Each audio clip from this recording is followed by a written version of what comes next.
सुप्रभात बच्चों, कैसे हैं आप सभी। मैं आशा करती हूँ कि आप सभी अच्छे होंगे, अपने घर पर होंगे और स्वस्थ होंगे। मैं कृपाली पीजीटी हिंदी विषय से स्प्रिंगडेल सीनियर सेकेंडरी स्कूल में आप सभी का स्वागत करती हूँ। आज हम पढ़ेंगे कक्षा 5 की पाठ संख्या 7, जिसका नाम है बालक का स्वप्न। इस पाठ में बताया गया है कि हर व्यक्ति अपने भविष्य के बारे में सपने देखता है कि आगे चलकर उसे किस ऊंचाई तक पहुँचना है। यानी आपने भी अपने जीवन में एक लक्ष्य बनाया होगा, एक बहुत बड़ा सपना बनाया होगा कि हमें भी इस सपने को पूरा करना है, हमें भी अपने जीवन में आगे बढ़ना है। ऐसे सपने देखना बहुत अच्छी बात है, लेकिन हमें अपने सपनों को सभी के साथ में साझा नहीं करना चाहिए। अपने सपनों को किसी को बताना नहीं चाहिए। अगर हम ऐसा करते हैं तो लोग हमारे सपनों को देखकर ईर्ष्या करने लगते हैं, वे हमारे उद्देश्य की पूर्ति नहीं होने देते। हमारा जो भी उद्देश्य बनाया हमने अपने जीवन का, उसके अंदर वो बाधा बनते हैं और हमारे रास्ते को भटका सकते हैं। इसलिए हमें शांत रहकर योजना बनाकर अपने सपने को पूरा करने के लिए कठिन परिश्रम करना चाहिए। यानी कि हमें शांत रहते हुए अपने सपनों को किसी को नहीं बताना है, बस जीवन में शांत रहते हुए आपने जो लक्ष्य बनाया है उस लक्ष्य को प्राप्त करना है और उस लक्ष्य को प्राप्त करने के लिए कठिन परिश्रम करना है। तभी हम अपने सपने को सच कर सकते हैं और यही इस पाठ में भी बताया गया है। किसी सेठ के यहाँ एक लड़का नौकरी करता था। एक रात्रि में स्वप्न में वह चिल्ला उठा, अहो मेरा भाग्य। सेठ ने यह सुन बालक को जगाकर पूछा, अरे क्यों चिल्ला रहा था। वह लड़का कहने लगा, यों ही कोई खास बात नहीं। अगले दिन सेठ ने उस लड़के से स्वप्न की बात पुनः पूछी, पर वह टाल गया। उस दिन से बालक छिपकर पढ़ने लगा। एक दिन सेठ ने कहा, सुन रहे लड़के, आज या तो तू स्वप्न की बात बताते या मेरे यहाँ काम करना बंद कर दे। लड़का चतुर था, होनहार था, उसने नौकरी छोड़ दी।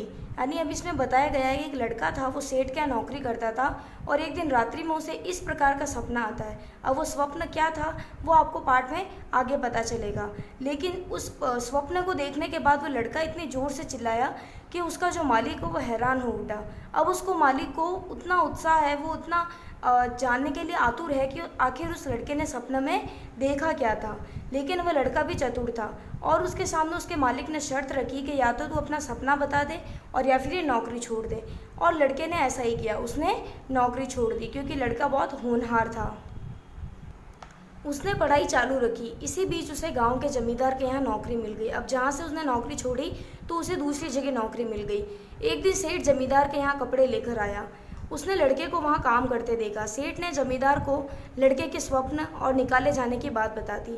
अब जिस जमींदार के यहाँ वो लड़का काम करता था, उससे पहले वो सेठ के यहाँ काम करता था और सेठ वहाँ कपड़े लेकर आया, तो सेठ ने उस जमींदार को वो सारी बातें बता दी। इस पर जमींदार ने उसे बुलाकर कहा, लड़के, या तो तू मुझे अपने स्वप्न की बात बता दे, अन्यथा आज ही मैं तुझे यहाँ से हटा दूंगा, यानी नौकरी से निकाल दूंगा।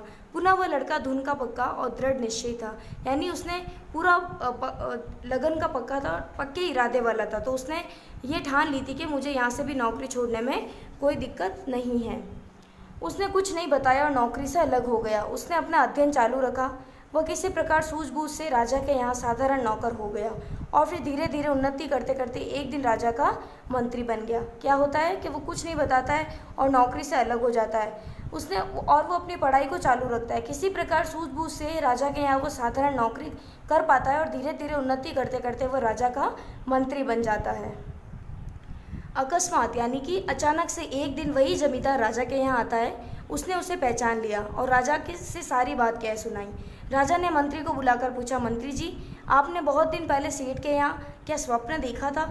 आप यहाँ तो वह स्वप्न बता दीजिए या फिर दंड के लिए तैयार हो जाइए। अब वो जहाँ जमींदार के वहाँ कार्य करता था, उस जमींदार ने भी उस राजा को आके यही कहा कि इस बालक ने एक सेठ के यहाँ पर स्वप्न देखा था। आप उससे पूछने की कोशिश कीजिए कि वो स्वप्न क्या था, और नई स्वप्न बताते हैं तो फिर आप मंत्री दंड के लिए तैयार हो जाइए।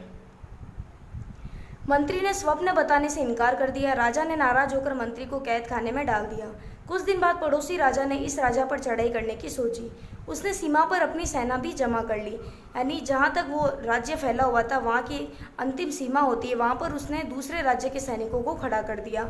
उसने इस राजा तथा मंत्रियों की चतुराई जानने के लिए 2 घोड़ियाँ भेजी और पूछवाया कि इनमें माँ कौन सी है और बेटी कौन सी। सभी ने अपनी अपनी बुद्धि लगाई पर समस्या कोई हल नहीं कर सका। अब मंत्रियों की चतुराई देखने के लिए 2 घोड़ियाँ भेजी गई और पूछवाया गया कि इसमें से माँ कौन सी है और बेटी कौन सी है। तो सभी ने अपनी अपनी बुद्धि लगाई, लेकिन हल किसी को नहीं मिला। राजा का नौकर बंदी मंत्री को नित्य भोजन देने जाता था। उसने सारी बात मंत्री को बताई। राजा की परेशानी सुनकर मंत्री कहने लगा, ये कौन सी कठिन बात है, दोनों को नदी में नहलाने ले जाओ। जो पहले आगे नदी में घुसे वही माँ है, और जो पीछे चले वही बेटी है। अब जो मंत्री था, जिसे कैद खाने में सजा के लिए डाल दिया गया था, जिसे दंड दिया गया था, उसने अपनी तरकीब सुझाई और उसने कहा कि बस इतनी सी बात, इसके लिए आप पहले एक नदी में नहाने के लिए दोनों घोड़ियों को भेजो। अगर पहले जाती तो वो माँ है, और जो पीछे चल रही वह है बेटी। इसके बाद उसी प्रकार के 2-3 प्रश्न राजा ने भेजे। मंत्री ने सबको हल कर दिया। पड़ोसी राजा ने यह सोचकर कि इसे हराना कठिन है, अपनी सेनाएं हटा ली।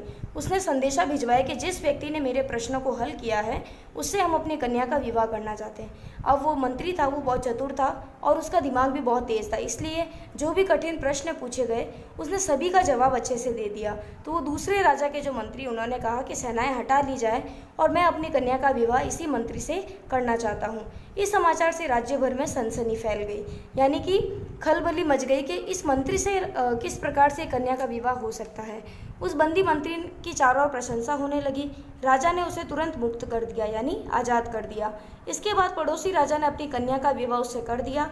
राजा ने मंत्री को अपना आधा राज्य भी दे दिया। इसके बाद इस राजा ने भी उसे बहुत सी चल और अचल संपत्ति भी दी। कुछ दिन बाद एक दिन प्रातःकाल यानी सुबह, इस मंत्री राजा ने दोनों राजाओं, जमींदार तथा सेठ सभी को अपने यहाँ आमंत्रित किया। जब वे वहाँ उपस्थित हुए तो उस समय वो मंत्री राजा पलंग पर महल के विशाल एवं सुसज्जित कक्ष में लेटे थे। उनकी पत्नी उनके पास बैठी थी। इसके अतिरिक्त अन्य कई नौकर भी उनकी सेवा में जुटे हुए थे। चारों व्यक्ति भी उनके आसपास बैठे थे। किसके पास? जो वो पहले मंत्री था और अब वो राजा बन चुका है। तब उस मंत्री राजा ने कहा, यही दृश्य जो आप इस समय देख रहे हैं मैंने स्वप्न में देखा था। अब आपको समझ में आया इस पाठ में क्या बताया गया है? मैंने कहा था कि बालक का जो स्वप्न है वो पाठ में आगे बताया जाएगा, और यही स्वप्न था। और वो बालक अपना ये स्वप्न किसी को नहीं बताना चाहता था, क्योंकि अगर ये स्वप्न, ये छोटा सा जो बालक है और जो थोड़ा गरीब भी है और उसने ऐसा स्वप्न देखा है, और जब वो स्वप्न अगर वो सेठ, जमींदार या राजा को बता देता तो वो सब इसके सपने की खिल्ली उड़ाते और इससे ईर्ष्या भी करते। तो यही दृश्य इस समय जो देख रहे हैं मैंने स्वप्न में देखा। कौन कह रहा है? मंत्री राजा। और तभी मैं स्वप्न में चिल्लाया, अहो मेरा ऐसा भाग्य, यानी मेरा ऐसा भाग्य हो भी सकता है कि मैं राजा के वेश में भी आ सकता हूँ।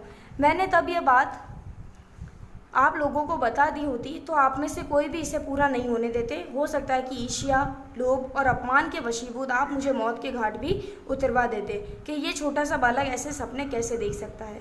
सच है, अपने मन में जो विचार आए उसकी व्यर्थ चर्चा न करते हुए उसे योजनाबद्ध तरीके से पूर्ण करने में जुट जाना चाहिए। यानी आपके मन में जैसा भी विचार आ रहा है, आपको आपके जीवन में जिस प्रकार से भी आगे बढ़ना है, आपने जो सपना देखा उसे पूरा करना है, तो आप अपने सपने की चर्चा किसी से मत कीजिए।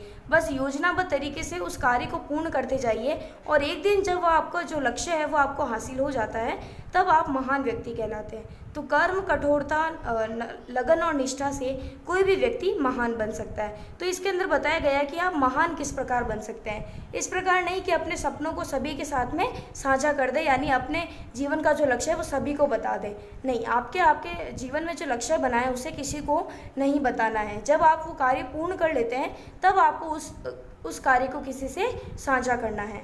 धन्यवाद।